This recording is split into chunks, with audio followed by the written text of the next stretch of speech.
Стартираме нов епизод от поредицата 80-20 в посока как да бъдем по-ефективни. Днес това предаване е за клиентите.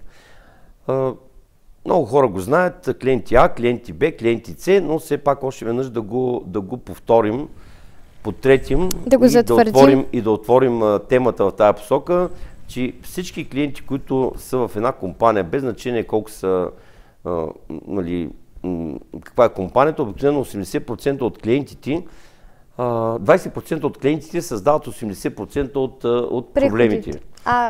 Говорим в посока, примерно, B2B клиенти. B2B клиенти сега, то не е само B2B клиенти, и в другите клиенти, в крайните клиенти, така, но повече към B2B клиенти е насочено това внимание. Когато имаш B2B клиенти, когато говориш за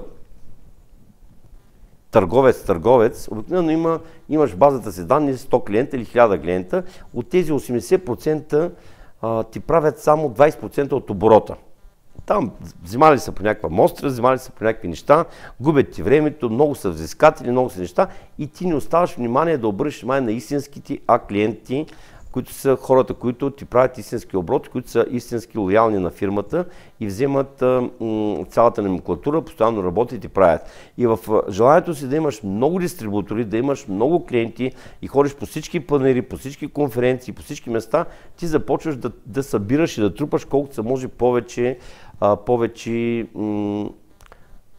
лоши клиенти. В смисъл, когато 80% от клиентите са малки, ти трябва да им обръщаш внимание. Когато са ти малко на брой клиенти, може би ти стигат времето, но когато станат много на брой клиенти, ти отделяш изцяло вниманието си на тях и не ти остава време да видиш на истинските клиенти. Те е много опасно разширението в много фирми. Разширението всъщност намаля значително качеството и значително печалбата на фирмата, защото при големия брой клиенти ти вече от 80%, които ти създават проблемите, всъщност като малки обороти, пък много време за изгубено, го правят това нещо.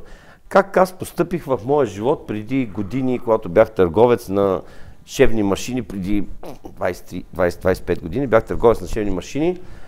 Как постъпих аз? Не само на шевни машини, на всичко, което правих.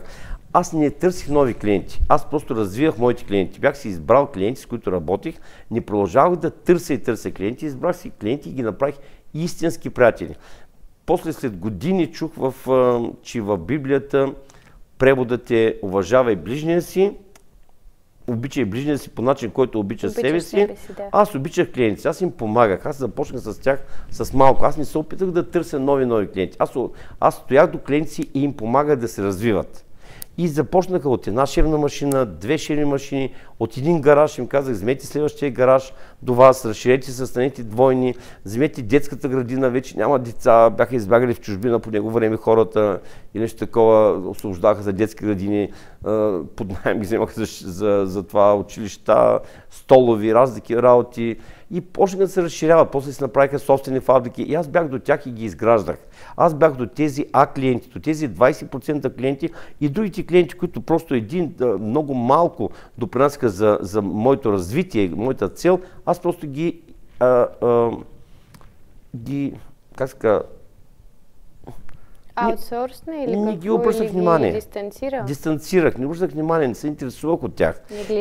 Неглижирах. Защо? Защото ако обърнеш внимание на тези клиенти, на тези 20% от клиентите истински, ти можеш да израснеш заедно с тях. Или една от най-добрите логики в стратегиите, които използваме с TUC, това е, за да успееш, помогни на своите клиенти, помогни на своите доставчици да успеят значително.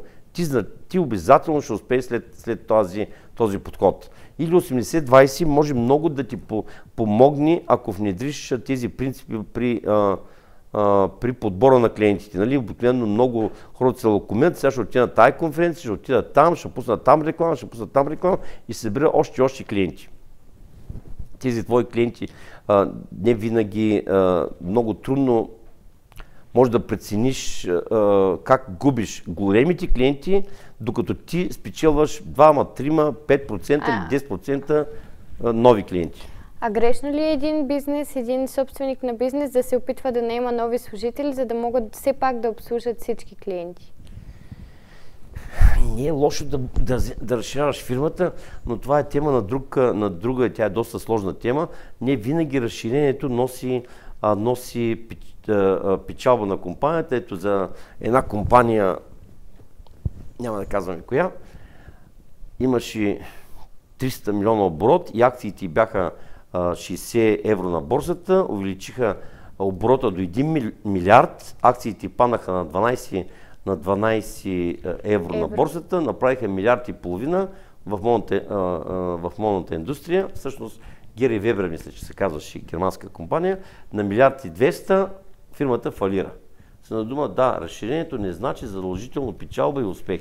Разширението е едно от най-опасните стъпки, с които можеш да постигнеш успех. По-правилното нещо е да обслужваш клиенти си по-добре и да развиваш клиенти си много добре и клиенти, които са ти истински и стойностни клиенти, да ги развиваш и да правиш най-доброто за тях, отколко да се опиташ да добавиш още 5% от нови клиенти или 10% от нови клиенти и да загубиш 1% от стойностните клиенти. Долу-горе е пропорцията същата. Тоест, ако да запазиш по-малко качествените или по-малко доходоносните клиенти, значи да загубиш по-стойностните и важни клиенти, значи не ги запазвай. Не знам какво казвам. Ако 80% клиенти, които са по-неважни за бизнеса ти костват да загубиш 20% качествени процента. Не. Казах друго нещо, че ако ти се разшириш и искаш и си лаком, искаш да вземеш нови клиенти, вземаш нови 20%, ти ако загубиш само 1% от тези важните 20%, той се равнява на...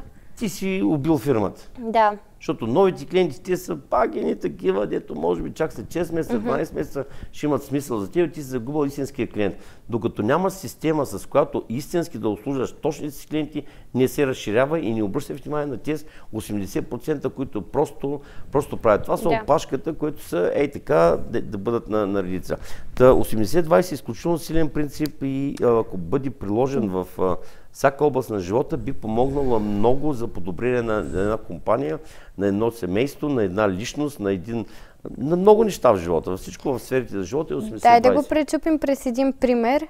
Веднъж ти ми прави една игра с един консултант, не знам дали си спомняш, беше сложил стотинки на земята пред мен и по-големи пари в банкноти на по-голямо разстояние обаче. И ми каза, хайде сега тръгни и събери, вземи парите. И аз посегнах първо към стотинките, защото бяха пред мен, и ти ми настъпа ръката и ми каза... Сериозно? Да, много добър пример, може да го разиграем някой път. И ми каза, аз съм била малка, може би на 10, и ми каза, ако се фокусираш върху дребните стотинки, никога няма да успееш да стигнеш до големите пари. И това беше ловката, че от една страна ми настъпа ръката, от друга страна прибра парите и ми каза, ето виж сега, хем си наказана за това, хем така или иначе няма да успееш да стигнеш до тях. Тоест, може ли това да го пречупим към клиентите, че ако се стремиш да вземеш, да отговориш на очакванията на всеки клиент, да вземеш всички дребни клиенти и да обереш до последно всички стотинки, които можеш да обереш, никога няма да стигнеш до... Добър пример съм направил. 10 години са били, още го помниш. Да. Болеше си ме. Ами аз съм малко хард консултант и опитвам се, даже един път няма да забравя мой консултант, който ми беше много добър консултант и ме научи много неща. Му приложих този опит и даже той се наведе и аз го блъснах така, отзад го блъснах. Защо? Защото викам, извиня човек, той ви казва, ще взема всичко. Нямаш времето, виж на колко години си, на 80 години си станал, ще вземеш всичко. Не бъди лаком, вземи най-доброто и остави другото на конкуренцията. Не бил лаком да вземеш всичко на този свят. И ти трябва всичко в този свят. Хората са малко лакоми, нали искат. Може ли така да се пречупи в контекста на нашия разговор 80-20 при клиентите? Какво да се пречупва? Парето го и казал. Не се старайте да вземете всичко в този свят. И без той не става. Без той не става 80%. Нека да го завъртим така. 20% от клиентите си създават 80% от проблемите. 20% от клиентите създават 80% от оборота. 20% от клиентите са ти достатъчни да полетиш напред и да махнеш тези 80% и все едно, че ги няма. Те така иначе не стават. Тръгни да търсиш още малко от истинските клиенти. Тоест разшири 20% още малко. Разшири ги на още 20%. Окей, да. Не помисли си. И премахни 80%. Така. Ако 20% ти носят 80% примахнеш тези 80%, дето нищо не става от тях, да. Ти остава много място и много време. За още 4 по 20. Не, 4 по 20 може да направиш. Но преди да направиш още 20, нека да ги без проценти да ги смятаме в бройки, защото се объркаш напълно. Ако имаш 100 клиента, от тези 100 клиента имаш 20, които са стойностни. И 80, дето там ги пишеш, смяташ, ходиш да едеш, да ги питаш, но не. Махни ги. Не са оптимални, губят и твърде много време, твърде са сложни за компанията сравняват с други фирми, преценяват. Несигурни са, поръчките им създават проблеми за производството ти, махни ги. И ти остава толкова много време, че може тези първите 20 да си откриш още толкова 20. Значи ако с първите 20 правиш примерно 80% резултат. Да не казваме 80%, да кажем примерно 80 хиляди правиш оборот на месец.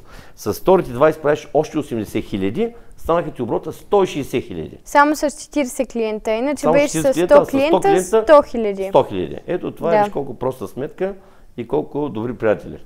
Проста сметка, чиста сметка, добри приятели. Колко време стана? Тук да... Свърши. Свърши времето, добре. Ами този епизод беше и цел. Идеята на този епизод не е точно да изкажем нашето мнение, а да отворим въпроса на тая тема и да направим още 3, 4, 10 предания, колко са необходими, за да може всеки търговец, всеки предприемач, всеки клиент да прецени от кои клиенти, от тези 20, дето доставят смисъл на своите доставци за своите клиенти, или от тези 80, които тежат на всички ни и намотаят и не губят време, само да ги картотикираме.